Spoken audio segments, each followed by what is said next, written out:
안녕하십니까. 3월 9일 수요일 새벽 말씀 드리겠습니다. 성경 말씀은 마가복음 5장 1절에서 7절까지 읽어드리겠습니다. 예수께서 바다 건너편 그라사인의 지방에 이르러 배에서 나오심에 곧 더러운 귀신 들린 사람이 무덤 사이에서 나와 예수를 만나니라. 그 사람은 무덤 사이에 거처 하는데 이제는 아무도 그를 쇠사슬로도 낼 수 없게 되었으니 이는 여러 번 고랑과 쇠사슬에 매였어도 쇠사슬을 끊고 고랑을 깨뜨렸음이로라. 그리하여 아무도 그를 제할 힘이 없는지라. 밤낮 무덤 사이에서나 산에서나 늘 소리 지르며 돌로 자기의 몸을 해치고 있었더라. 그가 멀리서 예수를 보고 달려와 절하며 큰 소리로 부르짖어 이르되 지극히 높으신 하나님의 아들 예수여, 나와 당신이 무슨 상관이 있나이까? 원하건대 하나님 앞에 맹세하고 나를 괴롭히지 마옵소서 하니. 아멘. 예수님께서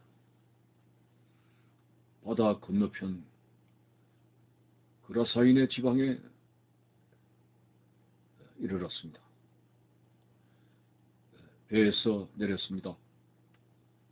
그때 더러운 귀신 들린 사람이 무덤 사이에서 나와서 예수를 만나니라고 하였습니다. 이 귀신 들린 사람은 동네 사람에게 매우 골칫거리였습니다. 쇠사슬로 묶어 놓아도 그 쇠사슬을 괴력으로 끊어버리고 무덤 사이를 돌아다니면서 고래고래 고함을 지르고 마을 분위기는 굉장히 엄산한 그러한 어둠의 분위기였습니다. 자, 그래서 어느 누구 하나 이 사람을 가련하다 하는 생각도 없고 저 인간 빨리 죽지 않나 이런 원망의 대상이 되었습니다. 자, 그런데 이 귀신 들린 사람이 이제 예수님을 알아봤습니다. 그 사람이 알아본 것이 아니라 그 사람 속에 들어있는 귀신의 존재들이 예수님을 알아봤습니다. 달려와서 절을 합니다. 큰 소리로 부르짖습니다. 지극히 높으신 하나님의 아들 예수여, 나와 당신이 무슨 상관이 있나이까? 하나님 앞에 맹세하고 나를 괴롭히지 마옵소서. 귀신들은 예수님을 알아봤습니다. 참 아이러니컬한 일인데요. 예수님께서 이스라엘 군중들에게 온갖 기적을 행하시고 죽은 자도 살리고 소경도 눈을 띄우고 하나님의 아들로서의 이적을 분명히 행하셨습니다. 그리고 하나님의 아들로서의 권세를 가지고 하나님의 말씀도 증거했습니다. 그런데도 그 예수님이 하나님이시여 하나님의 아들이신 것을 알지 못했습니다.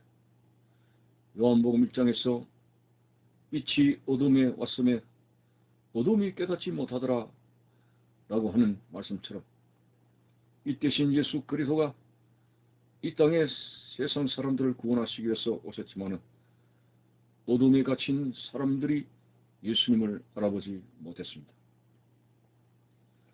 특별히 이스라엘 군중들이 예수님이 죄를 사하신다는 그런 선포를 하시거나 하면은 참남하도다. 하나님 왜 누가 죄를 사하겠느냐 하면서 신성모독죄를 걸고 넘어지려고 했습니다. 참으로 영적으로 캄캄한 사람들이었습니다.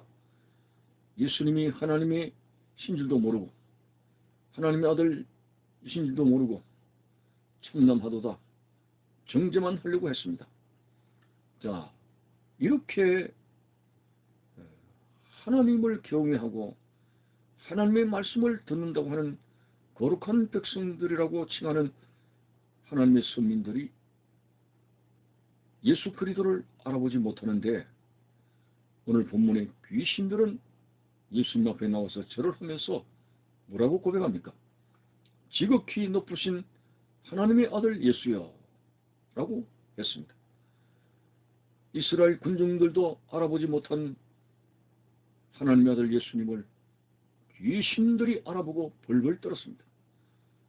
왜 여기 나타나셨습니까? 우리를 괴롭히러 오셨습니까? 하면서 심히 괴로워하는 모습이 나옵니다. 참으로 안타까운 일이죠.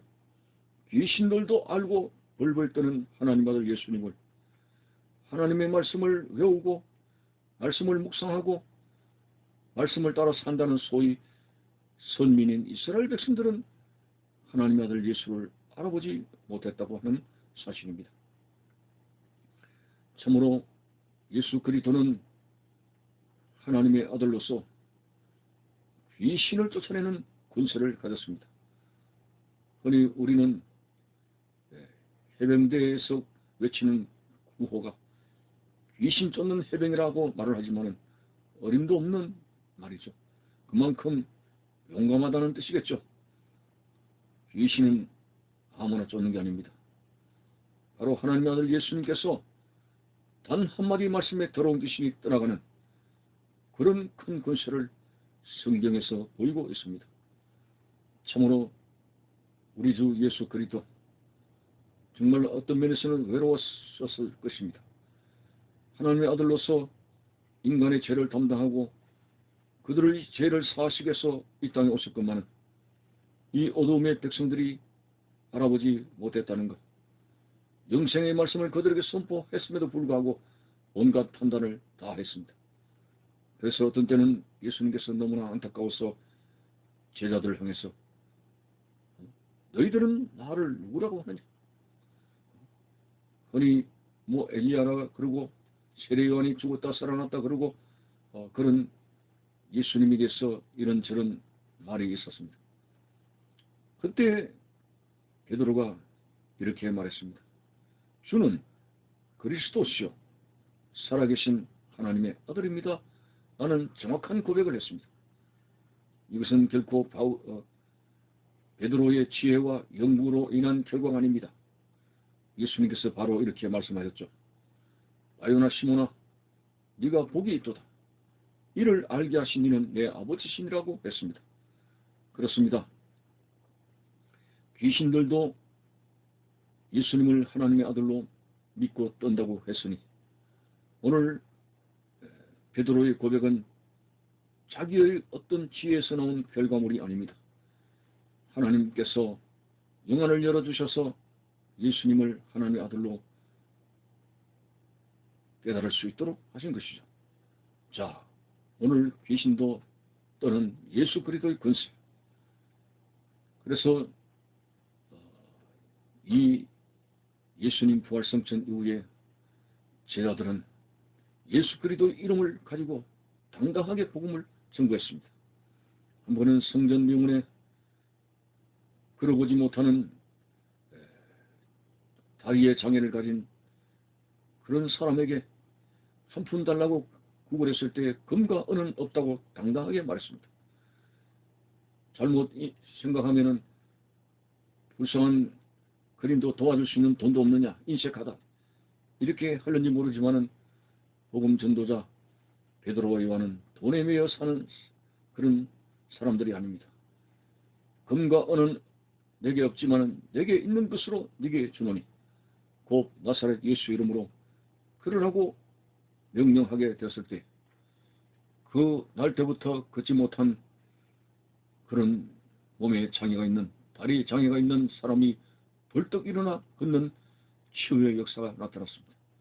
어디 베드로뿐이겠습니까? 복음 전도자 바울도 루스드라에서 그런 병자를 일으킨 역사가 나타났습니다. 참으로 오늘 우리가 십자가에 못 박혀 죽으셨다가 3일 만에 부활하신 나사렛 예수 그리스도의 권세는 대단한 것입니다. 왜? 예수님은 하나님의 아들이시고 그리고 십자가에서 사탄의 권세를 물리치고 승리하신 바로 하나님 아들 예수, 예수의 피의 이름을 갖다 댔을 때 더러운 귀신도 떠나가는 역사가 나타날 것입니다. 우리가 이 세상에 힘들고 어렵지만은 나사렛 예수의 이름으로 기도합니다라고 했을 때 우리의 공로로는 결코 기도가 상달되지 못하지만 하나님의 아들 예수 그리스도의 이름으로 기도할 때 하나님 아버지께서는 우리의 문제와 아픔과 질병과 고통과 여러가지 문제를 아뢰는 기도를 들으시게 되는 것입니다. 오늘 귀신들도 믿고 떠는 예수 그리스도의 이름을 가지고 오늘 어둠의 권세가 극성을 부리는 이 악한 마귀의 그런 우는 사자처럼 손길차를 찾고 있는 이때에 예수 그리스도의 이름으로 사단의 권세를 물리치고 믿음의 사람으로서 당당히 견고한 믿음으로 승리할 수 있는 여러분들 되시기를 바라는 것입니다. 감사합니다.